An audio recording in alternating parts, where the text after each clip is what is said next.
영화나 드라마에서 수양대군을 묘사할 때 문종이 죽기 전부터 왕이 되고자 하는 속내를 드러낸 야심가처럼 묘사하여 수양이 대놓고 왕권을 노렸다고 생각하는 사람들이 많은데요.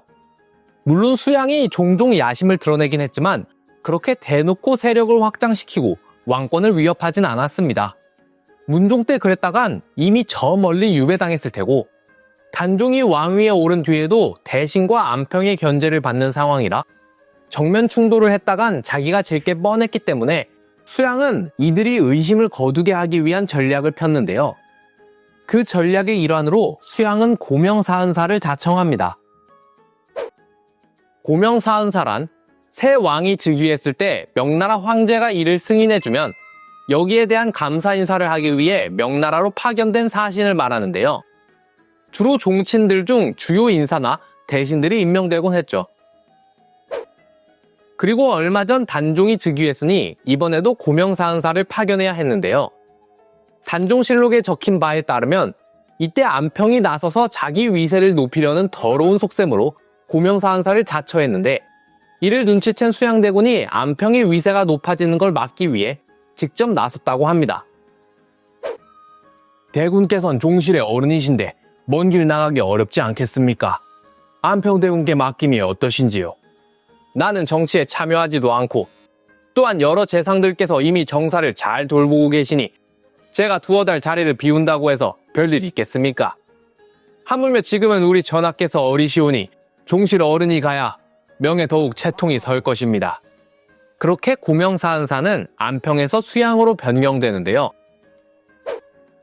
그러자 이 소식을 들은 수양의 책사 권람은 수양대군에게 묻습니다.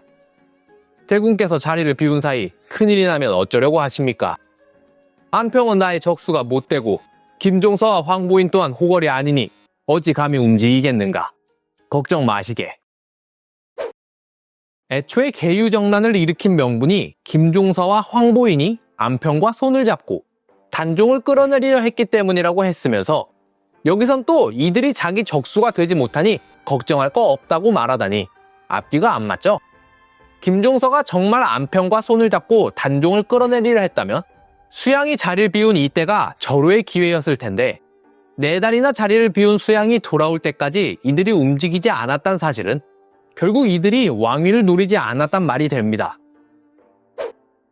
어쨌든 이렇게 명나라의 사신으로 간 수양은 명나라 조정의 환대를 받은 뒤 조선으로 돌아오게 됩니다. 그리고 이 일을 통해 수양은 명나라 조정에 자기 얼굴도 알렸으며 대신들의 의심도 누그러뜨리는 일석이조의 효과를 보았는데요.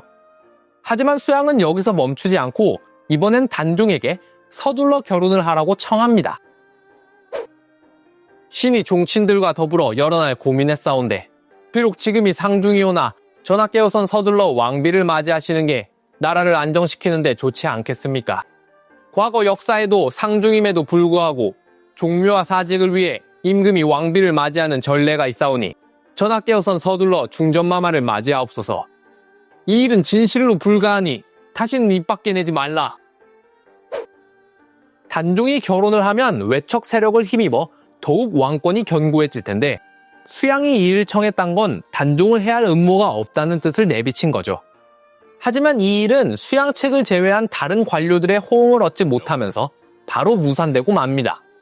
그만큼 무리수였단 건데요. 결국 수양 입장에선 대신과 안평 측의 의심을 누그러뜨리는 효과만 보게 된 거죠. 얼마 후 수양은 여기서 한 발 더 나아가 이번엔 단종에게 글을 올려 충정을 내비칩니다. 바른 사람을 가까이 하옵시고 백성의 힘을 아끼시며 군사를 사랑하시고 도적을 그치게 하옵소서. 그러자 글을 읽은 단종은 크게 기뻐하는데요. 이 상소를 의정부에 보내 의논하게 하고 승정원은 이를 한 장도 복사하여 오거라. 내 항상 곁에 두고 보려 하노라. 자청하여 명나라의 사신으로 다녀오고 국혼을 주청하고 충정 어린 글까지 써 올리다니 이쯤 되면 대신들도 경계를 누그러뜨리지 않을 수 없었겠죠. 하지만 수양은 겉으론 야심이 없는 척하면서 뒤에선 만반의 준비를 하고 있었으니 바로 수양의 책사 한명회가 이 일을 주도합니다.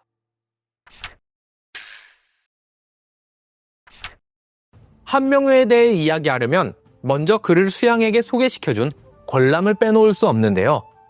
권람은 조선 개국 초기에 하륜과 함께 태종의 신복으로 활약하던 권근의 손자입니다. 어려서부터 총명했던 그이지만 아버지 권제가 첩을 가까이 하며 어머니에게 모질게 대하자 이에 상심한 권람은 집을 나와버렸는데요. 이후 세상을 등진 권람은 과거에도 응시하지 않고 산천을 유람하며 지냈는데 이때 비슷한 처지에 놓인 한 친구를 만나 친해지게 되었으니 그의 이름이 바로 한명회입니다.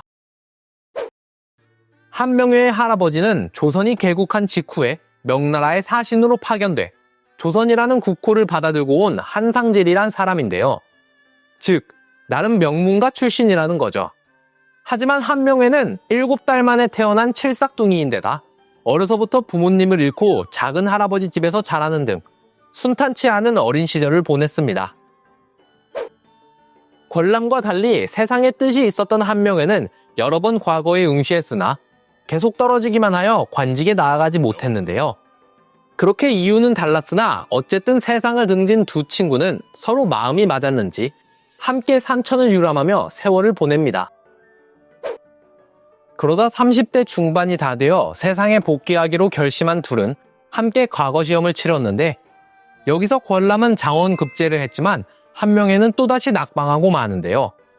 그런데 사실 이때 권람은 마지막 3차 시험에서 4등을 했으나 당시 1등이었던 김의정의 가문이 변변치 않아 관료들이 김의정에게 장원을 줄 수 없다며 불평하자 문종이 2차 시험에서 1등을 했던 권람을 올려 장원을 시켜준 겁니다. 무튼 이번에도 시험에 떨어진 한명회는 어쩔 수 없이 음서로 관직을 시작했는데 그가 첫 번째로 얻은 관직은 바로 경덕궁직이었습니다. 경덕궁이란 태조 이성계가 왕위에 오르기 전에 개성에서 살던 집을 일컫는 말인데요. 경덕궁직은 바로 이 경덕궁의 관리를 맡은 직책이었습니다. 그런데 얼마 후 한양 출신으로 개성에 파견된 관료들이 자기들끼리 모여 친목회를 열었는데 이 소식을 들은 한명회가 자기도 끼어달라며 찾아가자 이들은 경덕궁직도 벼슬로 쳐주나? 나온 벼슬은 무슨? 이보시오. 괜히 초치지 말고 저리 가시오.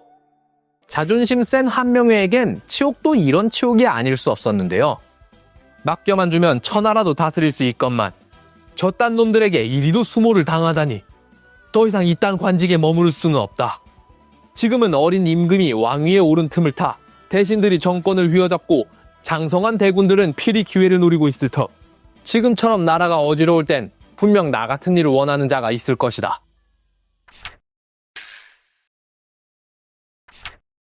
그렇게 세상에 크게 이름을 떨치리라는 큰 포부를 세운 한명회는 곧장 조정이 돌아가는 판을 파악하고는 계산을 마치자 친구 권람을 찾아갑니다.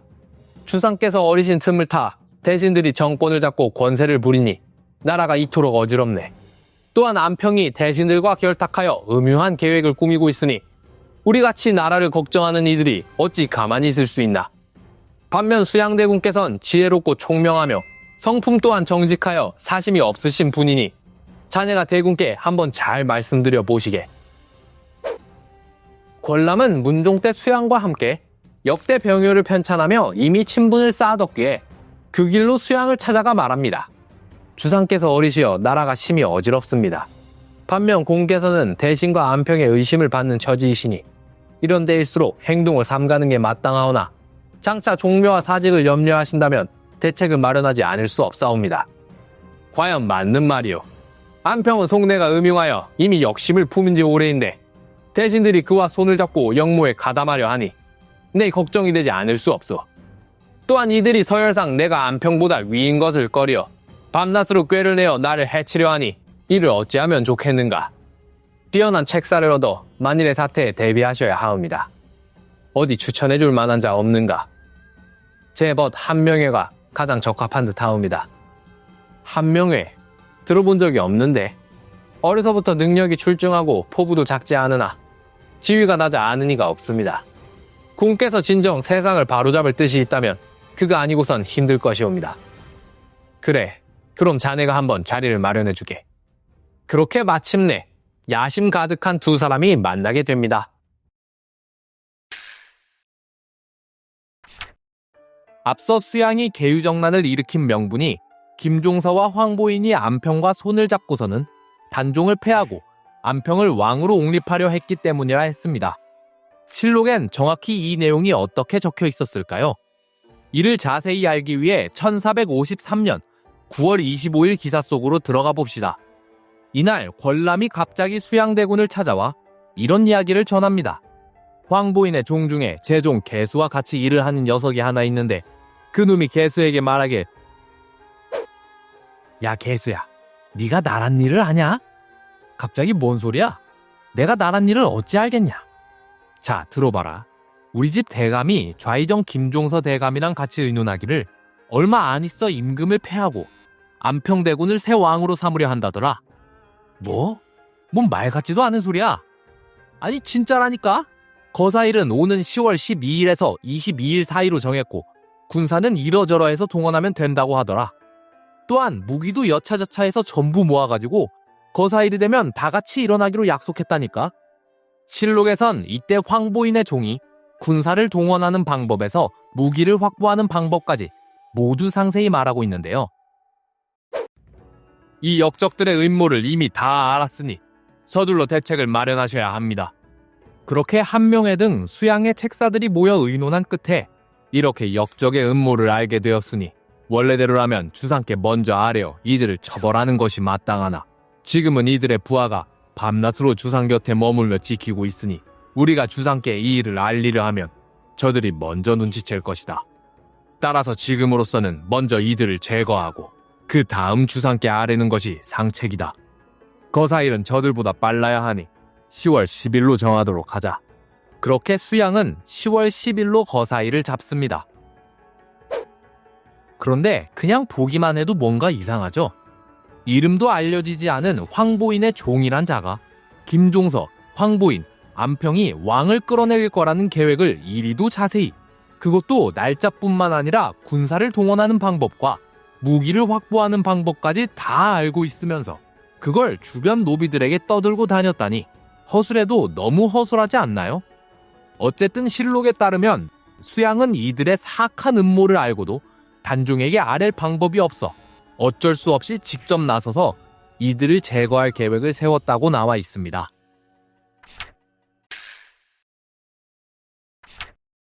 그렇게 착실히 군사를 모으고 김종서를 칠 준비를 진행하는 수양. 그런데 거사를 8일 앞둔 10월 2일 권람이 급히 수양을 찾아오는데요.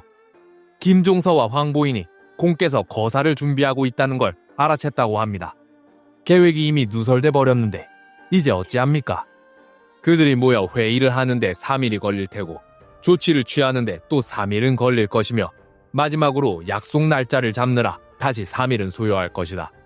우리 거사는 앞으로 8일 뒤로 잡혀 있으니 날짜만 어기지 않으면 될 것이야. 다만 아는 이가 많으면 계획이 새어나갈 수 있으니 다들 입 조심하라 이르거라. 그렇게 시간이 흘러 마침내 10월 10일 수양은 권람과 한명회를 불러 말합니다. 내가 깊이 생각해보니 저들 중 가장 교활한 김종서가 우리의 거사를 알고 반격하면 우린 필히 패하고 말 것이다. 따라서 내가 장사 2명을 데리고 직접 김종서의 집을 찾아가 녀석을 먼저 뵌 후에 너희에게 알릴 테니 너희는 이후 계획한 대로 실행하도록 하라. 그렇게 계획을 다시 점검한 뒤 수양은 활쏘기를 한다며 무사들을 불러 모았는데요.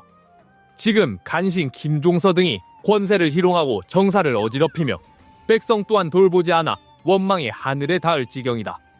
또한 이들은 안평과 힘을 합하여 왕위를 찬탈하고자 하니 지금이야말로 우리와 같은 충신 열사가 대의를 위해 나서야 할 때가 아니겠는가. 그리하여 오늘 내가 이들을 베어 없애고 나라의 평안을 가져오고자 하는데 그대들은 어찌 생각하는가? 무사들 중에는 애초에 계획을 알고 있던 자들도 있었으나 이제 와서 처음 얘기를 들은 자들은 당황한 기색을 감추지 못하는데요. 그러자 무사들의 의견이 갈리기 시작합니다. 맞습니다. 당장 처부수러 갑시다. 아니 아무리 그래도 전하께 먼저 아뢰는 것이 순서 아니겠습니까? 그렇게 의견 대립을 하는 와중에 속속 도망치는 이들까지 생기는 급박한 상황. 그러자 수양이 한명회에게 묻습니다. 병사들이 주저하는 듯한데 어찌해야겠는가? 본래 길 옆에 집을 지으려면 3년이 걸려도 짓지 못하는 법입니다. 작은 일도 그러한데 하물며 큰 일이겠습니까? 군사를 쓸 때 가장 큰 악수는 이럴까 저럴까 결단하지 못하는 것이옵니다. 공께서 먼저 일어나면 따르지 않을 자가 없을 것이니 이대로 진격하시지요. 지금 나의 이 결정에 나라의 안위가 걸려 있으니 운명은 하늘에 맡길 것이니라. 따를 자는 따르고 갈 자는 가라. 나는 너희들에게 강요하진 않을 것이나 만일 내 앞을 가로막는 자가 있다면 먼저 베고 나아갈 것이다. 그렇게 말을 마친 수양은 종 임어으름과 무사 양정 그리고 2명의 무사를 더 데리고 김종서의 집으로 향합니다.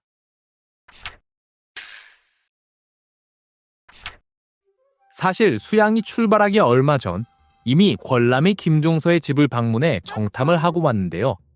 그렇게 김종서가 무방비 상태란 걸 알고는 계획대로 김종서의 집에 도착한 수양대군. 그러자 김종서는 아들 김승규와 그의 친구들을 데리고 집 밖으로 나옵니다. 아니 대군, 이 늦은 시간에 어쩐 일이십니까? 이리 안으로 들어오시지요. 이미 해가 저물었는데 어찌 집 안까지 들어갈 수 있겠습니까? 다만 제가 이 앞을 지나던 도중 사뭇불을 떨어뜨렸사온데 사뭇불 하나 빌려주실 수 있겠습니까? 그러자 김승규가 수양에게 사뭇불을 빌려주는데요. 내 대감과 비밀리에 할 얘기가 있으니 너희는 뒤로 물러서거라. 그렇게 수양의 명에 따라 몇 발짝 뒤로 물러서는 김승규와 친구들. 여기 청을 드리는 편지를 가져왔사온데 한번 읽어보시지요. 날이 어두워 글을 읽기가 힘들자 김종서는 달빛에 편지를 비춰 읽어보려 했는데 그때 아버지! 이만하면 됐다. 돌아가자꾸나. 그렇게 도니문으로 걸음을 옮기는 수양. 한편 그 시각 권람은 사람을 보내 숭례문, 서소문을 닫게 한 뒤 도니문만 열어주게 조치했는데요. 잠시 후 도니문에 도착한 수양은 김종서와 김승규는 이미 죽었다. 그러자 한명회가 무사들과 함께 합세하고 홍달손도 휘하의 순졸들을 데리고 합세해 수양은 이들을 거느리고 기세등등하게 궁궐로 들어갑니다. 수양은 먼저 내시 전균을 불러 김종서와 황보인이 안평과 영모를 꾸미고 있다는 소식을 들었다. 이미 날짜까지 잡혀 있어서 시간이 촉박했기에 내 먼저 적들의 수계인 김종서를 베어 없앴으니 이제 전하께 아뢰고 나머지 잔당을 토벌하고자 한다. 그렇게 전균이 단종에게 이를 전하는 사이 수양은 대신들을 불러 잔당 토벌을 의논합니다. 이후 수양은 군사를 풀어서 궁궐로 들어오는 모든 길목을 차단하고는 이 안은 심히 좁으니 들어오는 사람은 모두 하인을 밖에 놔두고 혼자 들어오도록 하라 라고 이르는데요. 그렇게 모든 대신 관료들이 호위 한 명 없이 무방비 상태로 입궐하고 황보인 등 김종서 편으로 분류된 자들은 이 검문소에 붙들려 그 자리에서 죽임을 당하고 맙니다. 야사에서는 이때 한명회가 직접 작성한 살생부를 들고서 들어오는 관료들을 확인하며 신호를 보내면 그 신호에 따라 이들을 죽였다고 하죠. 수양은 궁궐에 들어오지 않은 이들에겐 직접 집으로 사람을 보내 죽였고 안평과 그의 아들들도 잡아뒀다가 얼마 후 전부 죽여버립니다. 또한 김종서 일당의 가족들도 화를 면치 못했는데요. 이들의 아비와 16살 이상의 아들들은 모두 잡아다 죽였으며 15살 이하의 아들은 관노로 만들고 처와 첩 그리고 딸은 노비로 만들어 이들의 원수인 공신들에게 분배됐습니다. 한편 죽은 줄 알았던 김종서는 다행히 살아남았는데 김종서는 정신을 차리자마자 여장을 하고는 도성 안으로 들어가려 했으나 경비가 삼엄에 들어가지 못하고 지인의 집에 숨어 있다가 수양이 보낸 사람에게 발각돼 그 자리에서 죽임을 당하고 맙니다.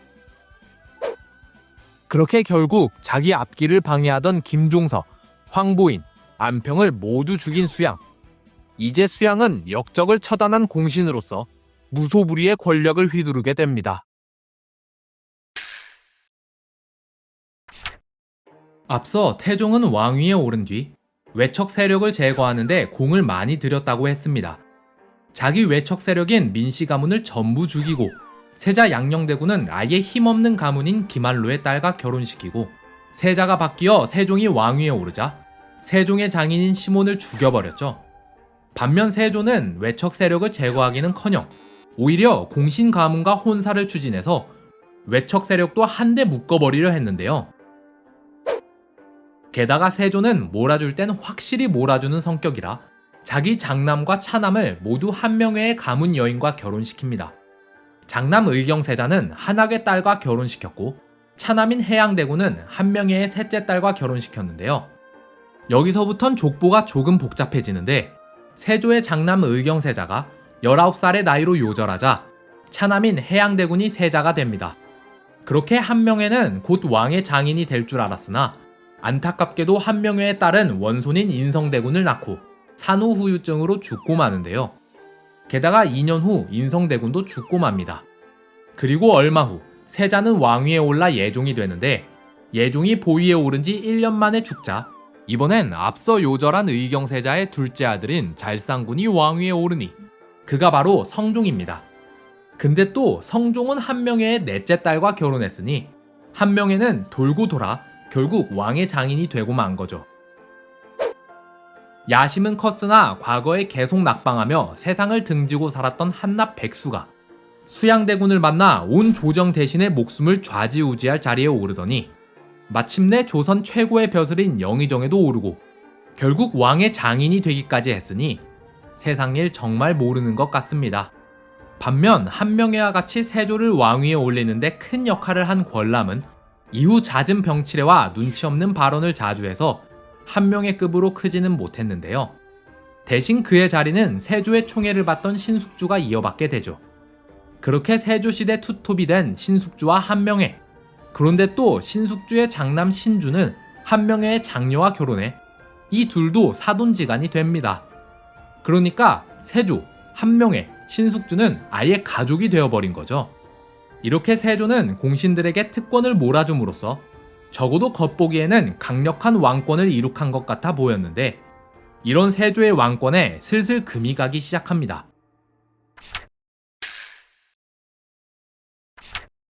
세조 12년, 과거 개유정난 때 김종서와 김승규를 찔렀던 양정 기억나시나요? 세조의 충신 중 한 명이죠. 그런데 이 양정이 술자리에서 충격 발언을 하는데요.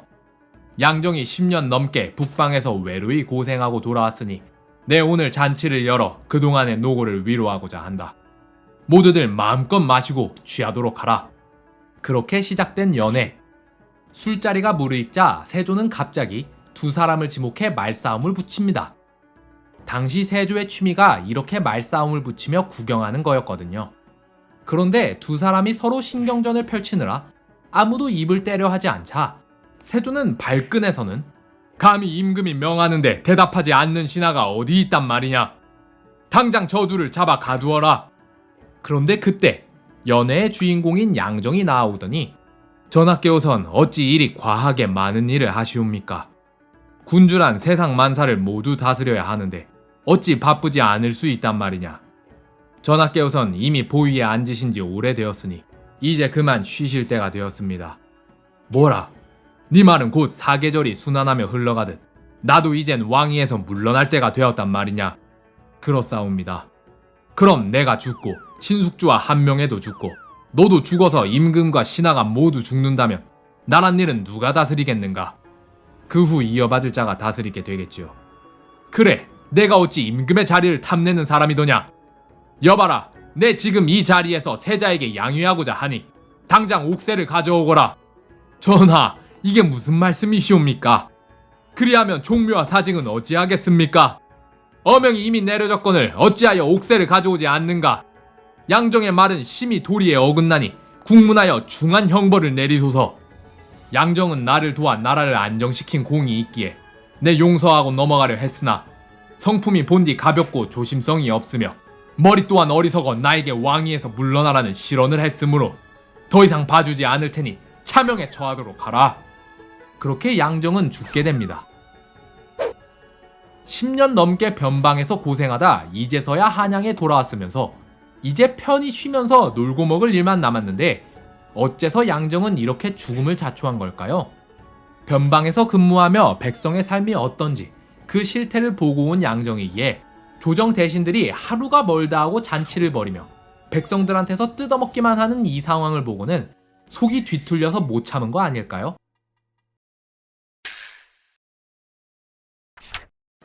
예종은 재위 기간이 1년 3개월밖에 안 되기 때문에 이렇다 할 업적을 세울 시간이 부족했습니다. 그럼에도 불구하고 예종이 재위기에 한 일들을 살펴보자면 먼저 세조 때부터 추진하던 경국대전을 수정하는 작업을 이어서 했습니다. 그런데 이 교정 작업의 총책임자인 한명회는 세조의 뜻과 다르게 몇 가지를 수정했는데요. 이는 주로 나라의 이익보다는 양반층의 이익을 높이기 위한 것으로 대표적으로 노비종부법을 폐기한 것이 있습니다. 노비세습은 고려 시절부터 일천즉천이었다가 태종 때 노비종부법으로 바뀐 게 세종 때 노비종무법으로 바뀌었다가 세조 때 다시 노비종부법으로 바뀌었다가 예종 땐 또 이 노비종부법이 폐기된 건데요. 그런데 여기서 폐기됐단 말이 일천즉천으로 바뀐 건지 노비종무법으로 바뀐 건지는 잘 모르겠습니다. 또한 예종은 삼포에서 외인이 사적으로 무역하는 걸 금지하고 옛 정치의 잘한 점과 못한 점을 비평한 역대세기를 직접 편찬했습니다.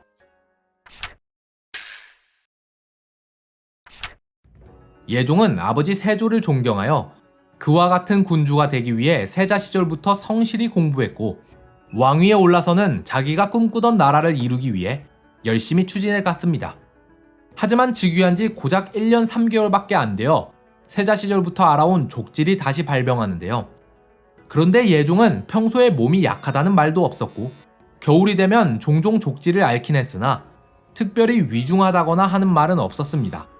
게다가 이때 족질이 나서도 죽기 전날까지 정사를 보았고 신하들이 걱정하자 이것 때문에 죽기야 하겠느냐 라고 말했는데 그 다음날 바로 죽어버렸는데요. 따라서 일각에서는 예종이 독살을 당한 건 아닌가 하고 의문을 제기하기도 합니다. 앞서 살펴봤듯 예종은 원상과 권세가들의 세력을 견제하기 위해 여러 조치를 취했기에 이에 반발한 자들이 예종을 독살한 거 아닌가 하는 건데요. 또한 예종 독살의 주범으론 주로 한명회가 언급되는데 이렇게 되면 앞서 살펴본 남이의 옥사 사건에서 남이가 한명회가 역모를 일으키려 한다 라고 말했던 게 사실이 되는 거라 남이의 옥사까지 연결되며 주장이 흥미로워집니다. 하지만 이건 어디까지 추측일 뿐이고 적어도 실록상에는 예종이 독살당했음을 입증할 만한 증거가 하나도 없었으며 예종이 죽은 뒤 예종의 어머니인 정의왕후가 한명회를 특별히 견제하거나 한명회가 뒤탈을 없애기 위해 정의왕후와 예종의 자식을 모두 죽이거나 하는 일이 없었기 때문에 저는 예종이 독살당하진 않았다고 생각합니다. 마지막으로 예종은 살아있을 때 직접 자기가 죽은 뒤에는 예종이라는 묘호를 받고 싶다고 일러두었기에 신하들은 그 뜻에 따라 예종에게 예종이라는 묘호를 올렸습니다. 자, 이렇게 예종이 20살밖에 안 된 어린 나이에 급사하자 조정은 다시 혼란에 빠지고 맙니다. 애초에 예종이 왕이 된 건 형인 의경세자가 요절했기 때문인데 또 예종이 요절했을 때 그의 장자는 고작 4살밖에 안 된 반면 의경세자의 두 아들은 그보다 많은 16살, 13살이었기 때문인데요. 이때 후계자를 정한 건 세조의 부인 정의왕후인데 정의왕후는 후계서열 1순위인 예종의 아들 제한군을 제치고 2순위인 의경세자의 첫째 아들 월상군도 제치고 3순위인 의경세자의 둘째 아들 잘상군을 왕위에 올립니다. 그녀는 어째서 이런 결정을 내렸을까요?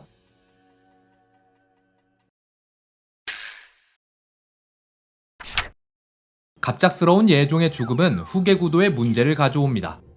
왜냐면 후계서열 1위인 예종의 원자 제한대군이 고작 4살밖에 안 되었기 때문이죠.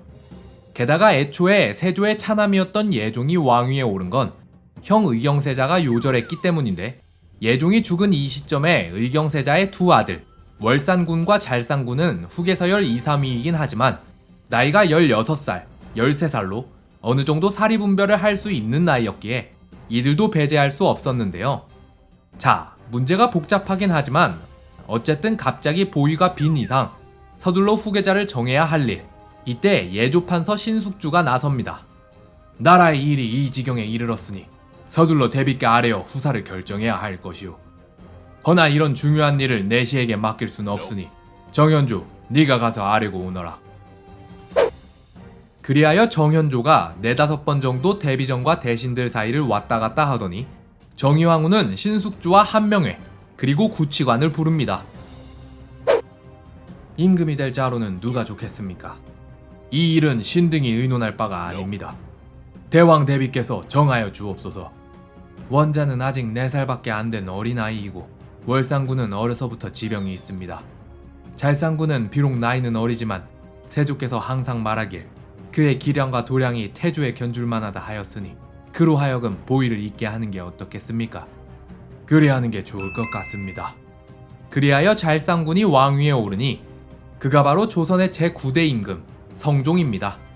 그런데 이들은 어째서 후계서열 1, 2위를 제치고 3위인 잘상군을 택한 걸까요? 정말로 단지 제한대군은 어리고 월상군은 지병이 있어서 그런 걸까요?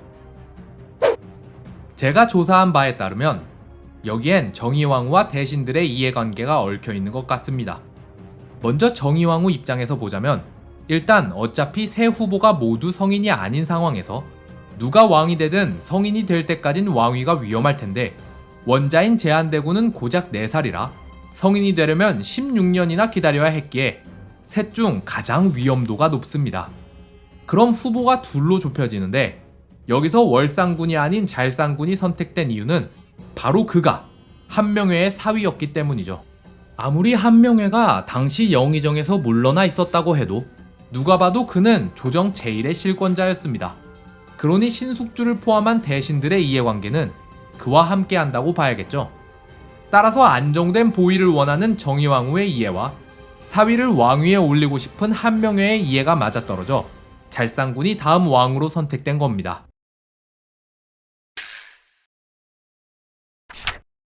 성종이 친정을 시작했다곤 하지만 아직 권력은 원상들에게 쏠려 있었습니다. 원상의 힘이 얼마나 강했는지 알아보기 위해 성종이 친정을 시작하기 전에 일어난 일부터 한번 살펴볼까요? 원상들은 교대로 돌아가면서 승정원에 출근하여 성종과 정의왕후에게 자문을 해줬고 겸판서란 이름으로 육조를 직접 장악했으며 성종의 즉위를 도왔다 하여 좌리공신에 책봉되었는데요. 그러던 어느 날 성종이 왕위에 오른 지 3년쯤 지났을 때 아침 경연이 끝난 뒤 사헌부 관원 박시영이 성종에게 나와 아뢰입니다. 전하께서 즉위하신 초기에는 원상과 더불어 정사를 의논해야 했으나 이제는 전하의 학문이 출중하시어 친히 서무를 결제하시니 원상들로 하여금 하루 종일 승정원에 있게 하지 마시고 중요한 일이 있을 때만 불러서 의논하시지요. 원상제를 폐지하자고 건의한 건데요. 그렇게 말을 마치고 나온 박시영은 사헌부로 돌아가 다른 관원들에게 이 사실을 알렸는데 얘기를 들은 관원들은 화들짝 놀라더니 아니 이런 일을 우리와 의논도 하지 않고 혼자 아뢰면 어쩌잔거요? 아니 내가 내 의견을 전하께 아뢰는데 본부한테 허락이라도 받아야 하오. 그게 단지 자네의 의견일 뿐 우리와 관계없다는 말을 누가 믿겠소? 게다가 원상제는 좋은 것인데 어찌 폐지하자 한거요? 이 사실을 원상이 알게 되면 분명 전하께 해임해달라고 청할 텐데 그 전에 얼른 먼저 가서 자네가 잘못 생각했다고 말씀드리고 전하께 대죄를 청하시오. 그런데 박시영이 머뭇거리는 사이 이 얘기를 들은 한명회는 정치의 잔뼈가 굵은 대신답게 바로 선수를 칩니다. 박시영이 전하께 말하고자 한 바는 늙은 대신이 전하와 정사를 논하더라도 정치에 아무런 이익이 없다는 것입니다. 신이 먼저 해임해달라고 청했어야 하나 혹여나 신이 게을러서 일을 그만두려 한 것이라 생각할까 우려돼 차마 그러진 못했사옵니다. 그러니 지금이라도 신등을 원상에서 해임하여 주시옵소서. 하는 일도 없이 높은 자리에 앉아 있어서 미안하다. 그러니 어디 해고해봐라. 라는 건데요. 그러자 한명회의 의도를 알아챈 정의왕후는 주상께서 아직 어리시고 나도 아는 것이 없기에 원상들의 도움을 받아 정사를 돌본 것인데 대간이 이를 모르고 경들을 불편하게 했군요. 부디 신경 쓰지 마세요. 라며 원상 편을 들어줍니다. 그런데 일이 이렇게 되면 처음에 원상을 탄핵했던 박시영의 처지가 난감해졌겠죠. 박시영은 다시 성종을 찾아와 아뢰입니다. 오늘 전하께 말씀드린 것은 신이 잘못 생각한 것이옵니다. 신을 벌하여 주시옵소서. 사람마다 각기 생각이 다른 건데 그럴 수도 있지 않겠습니까? 괜찮으니 물러가세요. 하오나 전하, 사원부는 본래 먼저 관원들과 함께 의논한 후에 의견을 모아 전하께 아뢰어야 하는데 이 일은 신이 관원들과 의논하지 않고 홀로 아뢰어 싸웁니다. 청컨대 그 죄를 물어주시옵소서. 그러자 박시영의 죄를 묻기 위해 조사하던 중 사원부 관원들이 박시영을 압박했던 사실이 드러나면서 사원부 관원들은 대거 좌천되고 맙니다. 애초에 대신의 잘못을 비판하는 게 주요 업무인 사헌부가 이 일로 다 같이 벌을 받게 되었으니 이제 누구도 원상에게 도전할 엄두조차 내지 못했겠죠.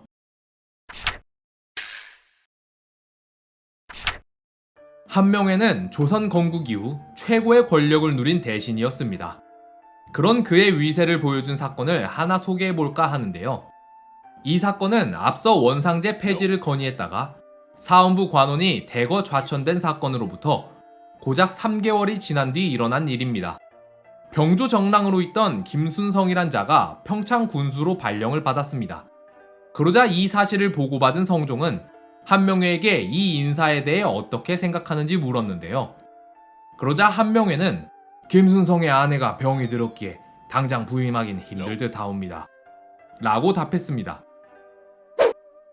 그런데 얼마 후 사헌부 관원이 성종을 찾아와 이 일을 지적하는데 김순성은 단지 평창이 궁핍한 시골이라 가기 싫은 것인데 아내의 병을 핑계로 한명회에게 청탁하여 발령을 피했으니 그 죄가 크옵니다.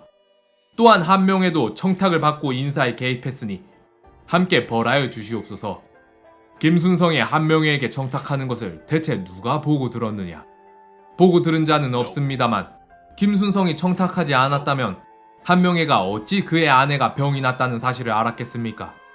그러자 한명회는 이번에도 노련하게 받아치는데요. 김순성의 아내가 아픈 것은 저만 아는 것이 아니라 많은 사람이 알고 있는 사실이옵니다. 신은 단지 알고 있는 사실을 아뢰었을 뿐 어찌 다른 뜻이 있었겠습니까? 이는 분명 신이 전하의 총애를 받아 겸 병조 판서로서 병권을 맡고 있기에 이를 시기한 자들이 신을 비방하는 것이오니 정컨대 신을 해임하여 주시옵소서. 앞선 사건과 똑같은 패턴이죠. 그러자 성종은 명백한 증거도 없는 데다 대간이 이리도 작은 일로 대신의 죄를 청하면 대신이 어찌 안심하고 정치를 할 수 있겠느냐. 사헌부 관리 전원을 좌천시키도록 하라. 그렇게 한명회를 탄핵했던 사헌부는 소속 관원 전체가 좌천되는 대굴욕을 겪게 됩니다.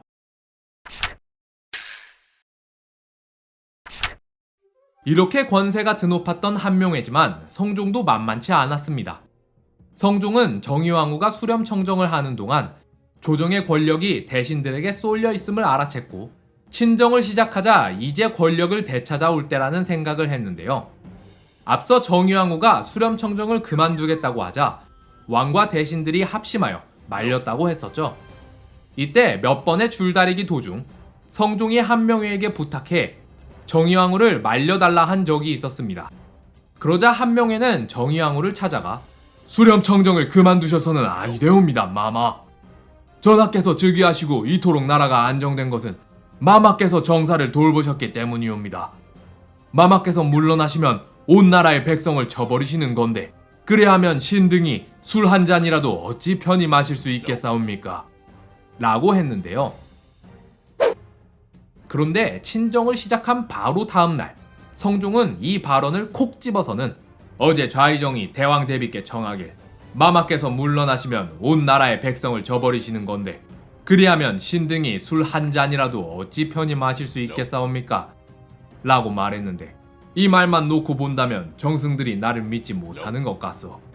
이전까지는 원상의 권력이 하도 막강했기에 누구도 그들의 권세에 도전하려 하지 않았습니다. 따라서 이런 한명회의 발언도 그냥 잠자코 넘어간 건데요. 그런데 성종이 친정을 시작하자마자 이걸 문제 삼고 넘어진다는 건 권력을 가져오겠다는 신호인 거죠. 따라서 이를 눈치챈 원상과 대간들은 부랴부랴 나서서 한명회를 탄핵합니다. 또한 한명회도 일이 심상치 않음을 눈치채고는 바로 다시 입궐해 사죄했는데요. 그렇게 한명회의 사죄로 일이 마무리되는가 했는데 이걸 기회 삼은 한 남자가 있었으니 바로 앞서 남이를 고발해 죽게 만들었던 유자광입니다. 한명회가 늙고 멍청해져서 그런 말을 했겠습니까? 아니면 병들고 미쳐서 그런 말을 했겠습니까? 이는 분명 속에 있던 말이 겉으로 드러난 것이옵니다. 또한 대간들도 형식적으로만 그를 비판할 뿐 강하게 말하지 않고 자숙해야 할 한명회는 지금도 집안 가득 위로하러 온 사람들과 함께 희희낙낙거리고 있으니 청컨대 그를 처벌하여 주시옵소서. 하지만 성종이 이를 거절하자 유자강은 더욱 강력한 상소를 올립니다. 그러자 한명회는 이번에도 같은 방식으로 나오는데요. 신이 요 사이에 듣건대 일찍이 신이 전하께 사죄하고 용서받은 일을 가지고 2번이나 상소를 올린 자가 있다고 들었습니다. 성산문도, 이시에도, 남이도 역모를 꾸민 자들은 모두 신을 먼저 제거하려 했습니다. 유자강의 의도가 무엇인지 모르겠습니다만 이게 다 신의 권세가 높아 벌어진 일이오니 청컨대 신을 해임하여 주시옵소서. 그렇게 유자강과 한명회가 치열하게 대치하고 있었는데 이를 지켜보던 대간들은 앞서 유자강이 대간들이 형식적으로만 비판한다 라고 말했던 것에 자존심이 상했는지 이번엔 작정하고 한명회를 탄핵합니다. 이때를 기점으로 실록에 대간이 한명회를 탄핵했다 라는 기사 제목만 25일 동안 23번이나 등장하는데요. 그리고 이에 맞서 한명회도 계속해서 자기를 해임해달라고 상소를 올려댑니다. 이쯤 되니 성종도 입장이 난처하지 않을 수 없었겠죠. 여기서도 한명회 편을 들어주자니 그의 권세를 인정해주는 꼴이 되고 그렇다고 한명회를 내쫓자니 아직 그의 권세가 너무 강하고 그렇게 성종이 고민하던 찰나 어째서인지 한명회가 먼저 항복을 합니다. 신이 발병이 난 지 오래인데 아직도 낫질 않으니 치료를 위해 간직을 해임하여 주시옵소서. 병이 이전에도 여러 번 그런 얘기를 했으나 나는 곧 병이 나아질 거라 생각해 허락하지 않았소. 허나 아직도 병이 낫질 않고 있다 하니 우선 병이 나을 때까진 쉬는 게 좋겠구려. 이전까진 한명회가 사직을 청하며 이유로 들었던 게 유자강의 상소와 대간들의 탄핵을 못 이기겠다는 거였는데 여기서는 발병이 나서 쉬고 싶다고 하는 걸로 보아 정말로 항복을 한 것 같죠. 그런데 한명회는 어째서 이렇게 갑자기 항복을 한 걸까요? 제 생각에는 아마 한명회가 생각하기에 어차피 성종이 성인이 된 이상 늙은 대신들로부터 권력을 되찾으려 할 테니 이전과 같은 피바람이 불기 전에 자기가 깔끔하게 승복함으로써 성종시대의 시작을 알리려 한 거 아니었을까요?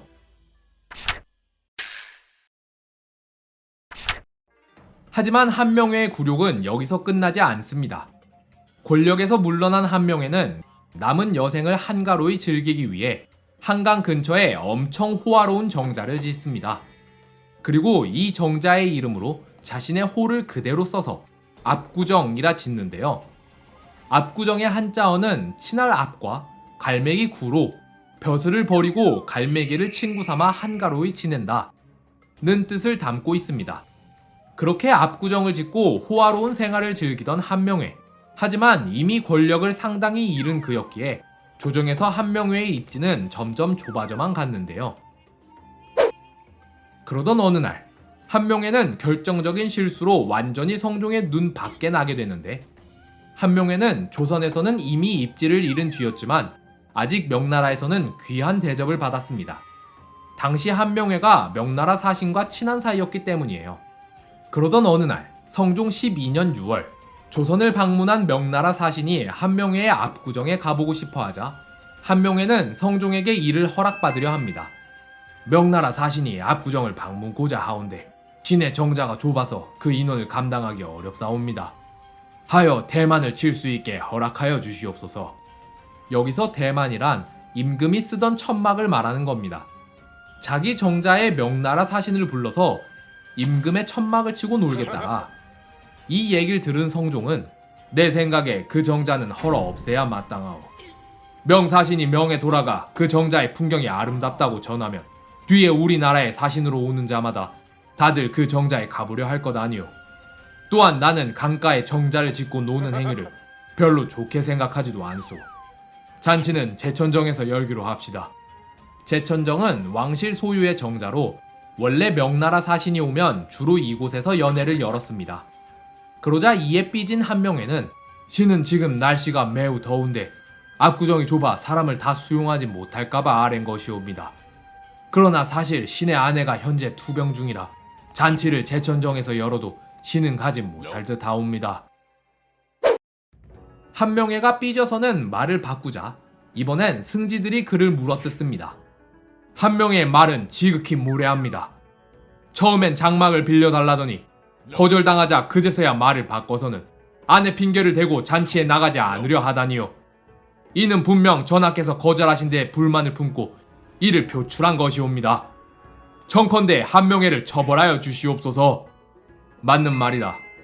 이전에 북경에 갈 때는 아내의 병세가 심각하여 거의 죽을 지경이었는데도 잘만 갔으면서 고작 잔치에 하루 참석하는데 아내의 병세를 핑계삼아 나가지 않으려 하다니 이는 분명 내가 장막 대여를 거절한 데 대한 분풀이일 것이다. 한명회의 직첩을 거두고 국문하도록 하라. 하지만 성종은 몇 달 뒤 다시 한명회를 복귀시킵니다. 아무리 그래도 한명회는 세조 시절을 상징하는 존재였던 데다 성종 자신도 사실 한명회 덕분에 왕이 됐던 걸 알았기 때문 아닐까요? 그러나 이 사건을 계기로 한명회의 입지는 더욱 좁아져서 이후 한명회는 탄핵도 여러 번 당하며 일개 대신으로 지냈습니다. 그러다 성종 18년 한명회는 73세의 나이로 사망하게 되는데요.